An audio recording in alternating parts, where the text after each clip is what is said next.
ನೋಡಿ, ಪವಿತ್ರ ದರ್ಶನ್ ಅನೈತಿಕ ಸಂಬಂಧದ ಬಗ್ಗೆ ವಿವರಿಸಬಹುದಾ ಅಂತ ಹೇಳಿ ಜಡ್ಜ್ ಕೇಳ್ತಾ ಇದ್ದಾರೆ. ಪವಿತ್ರ ತನ್ನ ಸ್ನೇಹಿತರ ಬಳಿ ತಪ್ಪಿನ ಬಗ್ಗೆ ಹೇಳಿಕೊಂಡಿದ್ದಾರೆ.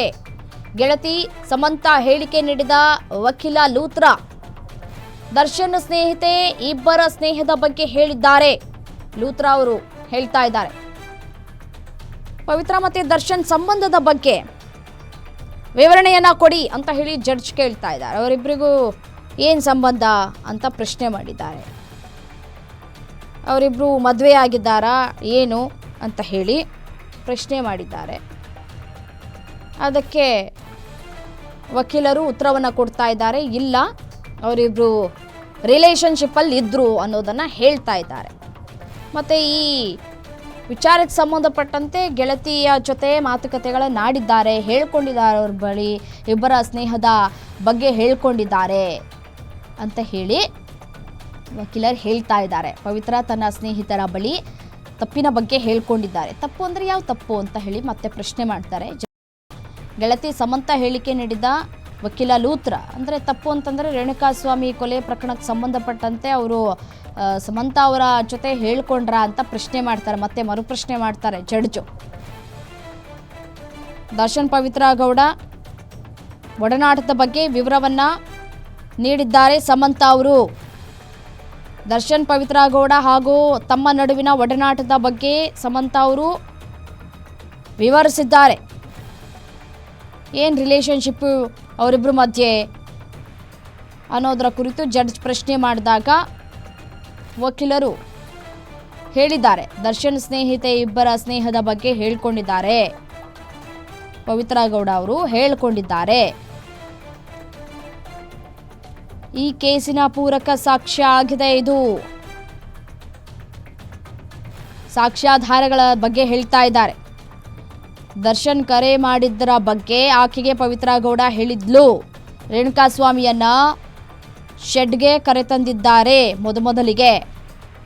ಈ ಕೇಸಿನ ಪೂರಕ ಸಾಕ್ಷ್ಯವಾಗಿದೆ ಅಂತ ಹೇಳಿ ಲೂತ್ರಾ ಹೇಳ್ತಾ ಇದ್ದಾರೆ. ವಿಜಯಲಕ್ಷ್ಮಿ ಜೊತೆ ವಿದೇಶ ಪ್ರವಾಸಕ್ಕೆ ಒಂದು ಕಡೆ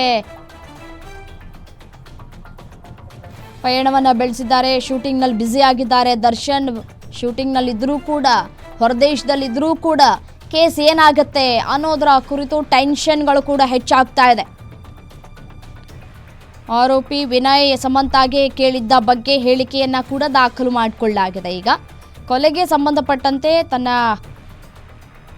ಪತಿಯಿಂದಲೂ ಕೂಡ ನೋಡಿ, ಆಗ ಪವಿತ್ರ ನನಗೆ ಕರೆ ಮಾಡಿ ರೇಣುಕಾಸ್ವಾಮಿ ಬಗ್ಗೆ ಹೇಳಿದ್ಲು ಅಂತ ಕೂಡ ಆ ವಿಚಾರ ಬಗ್ಗೆ ಕೂಡ ಹೇಳಲಾಗ್ತಾ ಇದೆ. ಆತನನ್ನ ಹೊಡೆದು ಕರೆದುಕೊಂಡು ಬರ್ತಿದ್ದಾಳೆ ಅಂತ ಕೂಡ ಹೇಳಿದ್ರು. ಸಮಂತಾ ಹೇಳಿಕೆಯನ್ನೇ ಆಧರಿಸಿ ಸಿದ್ಧಾರ್ಥ್ ಲೂತ್ರಾ ವಾದ ಮಾಡ್ತಾ ಇದ್ದಾರೆ. ಪವಿತ್ರ ದರ್ಶನ್ ಅನೈತಿಕ ಸಂಬಂಧದ ಬಗ್ಗೆ ವಿವರಿಸಿದ್ದಾರೆ. ಇಬ್ಬರಿಗೂ ಯಾವ ರೀತಿಯಾಗಿ ಸಂಬಂಧ ಇತ್ತು, ಯಾವಾಗಿಂದ ಪರಿಚಯ ಆಯಿತು, ಕಳೆದ 10 ವರ್ಷಗಳ ರಿಲೇಷನ್ಶಿಪ್ ಇತ್ತು ಅನ್ನೋದನ್ನ ಬಗ್ಗೆ ಅವರೇ ಕೂಡ, ಪವಿತ್ರ ಗೌಡ ಅವರ ಕೂಡ ಸಾಮಾಜಿಕ ಜಾಲತಾಣದಲ್ಲಿ ಹೇಳಿಕೊಂಡಿದ್ರು. ಫೋಟೋಸ್ಗಳನ್ನು ಹಾಕ್ಕೊಂಡು ಖುಷಿ ವ್ಯಕ್ತಪಡಿಸಿದ್ರು. ಆಗ ನಾನು ಜೂನ್ 8ರಂದು ತಲಘಟ್ಪುರದಲ್ಲಿದ್ದೆ. ಆಗ ಪವಿತ್ರ ನನಗೆ ಕರೆ ಮಾಡಿ ರೇಣುಕಾಸ್ವಾಮಿ ಬಗ್ಗೆ ಹೇಳಿದ್ಲು. ಈತ ನನಗೆ ಯಾವ ರೀತಿಯಾಗಿ ಅಸಭ್ಯವಾಗಿ ಮೆಸೇಜ್ ಕಳಿಸ್ತಾ ಇದ್ದಾನೆ, ಯಾವ ರೀತಿಯಾಗಿ ಆತ ನನಗೆ ಮಾನಸಿಕವಾಗಿ ಹಿಂಸೆ ನೀಡ್ತಾ ಇದ್ದಾನೆ, ಮತ್ತು ರೇಣುಕಾಸ್ವಾಮಿಯನ್ನು ಕರೆತಂದಿರುವ ಬಗ್ಗೆಯೂ ಕೂಡ ಆಕೆ ಹೇಳ್ಕೊಂಡಿದ್ದಾರೆ. ಆಕೆಯ ಸ್ನೇಹಿತೆಯ ಬಳಿ ತಪ್ಪಿನ ಬಗ್ಗೆ ಹೇಳ್ಕೊಂಡಿದ್ದಾರೆ. ರೇಣುಕಾಸ್ವಾಮಿಯ ದೇಹದ ಫೋಟೋವನ್ನು ಕೂಡ ಶೇರ್ ಮಾಡಿಕೊಂಡಿದ್ರು ಅನ್ನೋದು ಗೊತ್ತಾಗ್ತಾ ಇದೆ. ಕೊಲೆಗೆ ಸಂಬಂಧಪಟ್ಟಂತೆ ತನ್ನ ಪತಿಯಿಂದ ಸಹಾಯವನ್ನು ಕೂಡ ಕೇಳಿದ್ರಂತೆ. ಯಾರು? ಈ ಸಮಂತಾ ಅವರ ಪತಿಯ ಬಳಿ. ವಿಕ್ಟೋರಿಯಾ ಆಸ್ಪತ್ರೆಯಲ್ಲಿ ರೇಣುಕಾಸ್ವಾಮಿ ಮರಣೋತ್ತರ ಪರೀಕ್ಷೆ ಆಗಿದೆ. ನಿನ್ನ ಪತಿಯಿಂದ ಸಹಾಯ ಸಿಗಬಹುದಾ ಅಂತ ಸಮಂತಾಗೆ ಪವಿತ್ರ ಕೇಳಿದ್ರಂತೆ. ನನ್ನಿಂದ ಆಗಲ್ಲ ಅಂತ ಹೇಳಿ ಪವಿತ್ರ ಕರೆ ಕಟ್ ಮಾಡಿದಂತಹ ಸಮಂತಾ ಈ ರೀತಿಯಾಗಿ ರೇಣುಕಾಸ್ವಾಮಿ ಹತ್ಯೆಯಾಗಿದೆ ಅಂತ ಹೇಳಿ ಸಮಂತಾ ಅವರಿಗೆ ಹೇಳ್ಕೊಳ್ತಾರೆ ಪವಿತ್ರ ಗೌಡ. ಅದಾದ ನಂತರ ನಿಮ್ಮ ಪತಿಯಿಂದ ನಮಗೇನಾದರೂ ಸಹಾಯ ಆಗ್ಬೋದಾ, ಸಹಾಯ ಮಾಡೋದಕ್ಕೆ ಸಾಧ್ಯ ಆಗುತ್ತಾ ಅಂತ ಹೇಳಿ ಮನವಿ ಮಾಡಿಕೊಂಡಿದ್ದಾರೆ.